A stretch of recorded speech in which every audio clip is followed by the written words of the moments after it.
Hello Physical Fiends, it's Jordan here yet again with another worth of purchase where I play a game for a short amount of time and tell you if I would buy it myself. This video is a game I've already bought myself because I backed the Kickstarter Eiyuden Chronicle 100 Heroes. It's now releasing digitally on every platform and physically too, of course. Links are down below in the description to purchase it yourself. You may know that I'm a big fan of the first two Suikoden games. I've made a giant retrospective video for each of them on my other channel, A Bit More Jordan.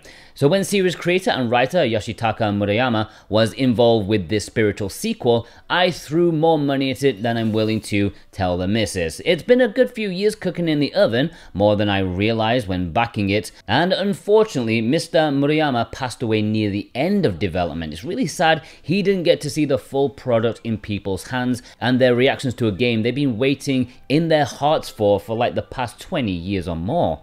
Does it live up to those huge expectations? Well, that's what I'm going to find out in this video. This is just a short preview video, don't call it a full review. I was planning on doing a full review for this over on my other channel, Switch Watch, but if there is one game in history I don't want to rush playing to completion, it's this one. I paid enough money that I want to actually savor it, okay? So these are my impressions from playing the first 10 hours or so. I'm using footage from the first 5 hours because I don't want to give too many spoilers away. You know, you've been waiting as well. You want to enjoy it, right? 100 Heroes is a JRPG. If you played Suikoden 1 and 2 before, you've definitely played something that's very similar to Eiyuden Chronicle. That's stating the obvious.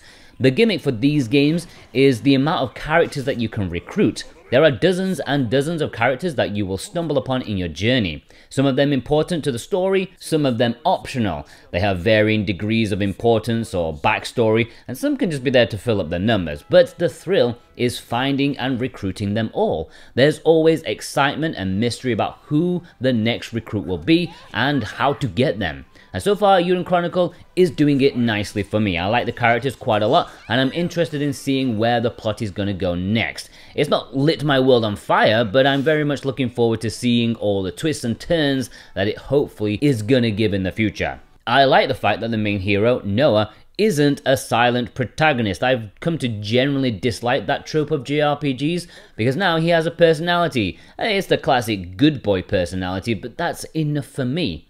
The cutscenes are voice acted in both English and Japanese.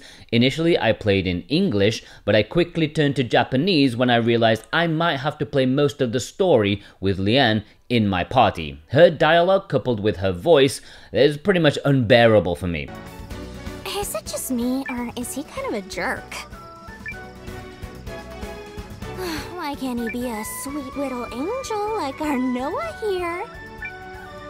Let's talk. More walk.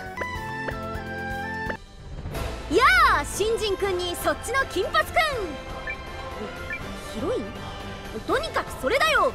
But thankfully, her Japanese voice is much nicer, makes the whole character more likable and makes the dialogue actually okay.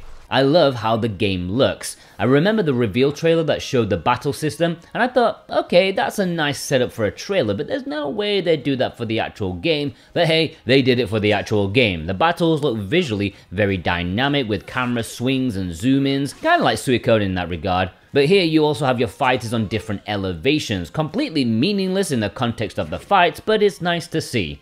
You have 6 characters in your party to make the most of all the characters that you can recruit, and they have different reach in terms of their weapons and the rune lenses they have, which essentially act as magic powers or special attacks. And of course, there are the attacks where certain characters who are connected in some way can combine together to do something unique. I like the implementation of gimmicks in battle. That's literally what they're called. These happen in boss fights and they offer special things to do outside of just wailing on your opponents. Like you can hide behind some debris when an enemy is going to do a super attack, or this pain in the arse, which is essentially a game of left or right. You hit one and hope the boss pops up on the side you chose. It's supposed to be random and it was quite frustrating, but I swear later on in the fight, it is decided by how many attacks the boss is going to do. I'll leave that for you guys to test as well. I'm not confident on that theory, but I got a feeling from it.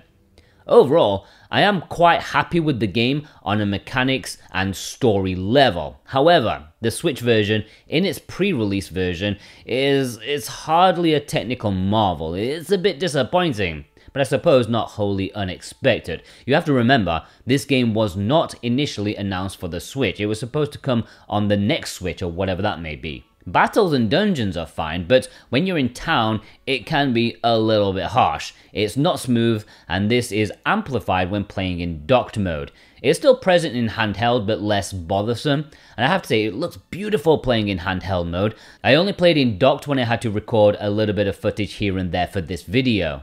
Other issues though are small bugs like character sprites disappearing and menus that lag a little, and load times a bit too frequent and long in my opinion, but these are supposed to be getting a patch, or at least trying to be patched, so maybe when it's in your hands you might have a different experience. However, as I'm playing on the Switch, although these issues haven't bothered me too much, you might want to plump for a more powerful system which theoretically should run things much nicer, one would hope.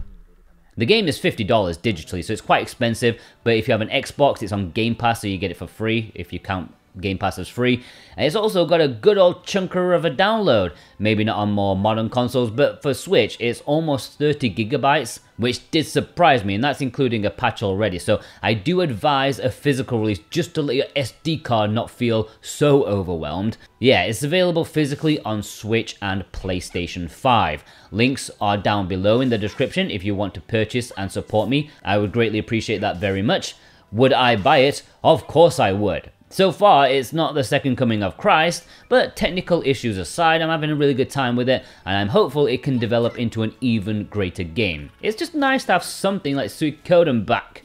As I've said before, if you want a combined retrospective of 5 hours for both Suikoden 1 and 2, you may want to check out my other channel, A Bit More Jordan. That's where you'll find them, and much more retro gaming goodness over there. Go have a look, they're probably popped up on the screen right now, and I hope you all have a good day, guys. Are you looking forward to Eiyuden Chronicle 100 Heroes? Please let me know. Take care.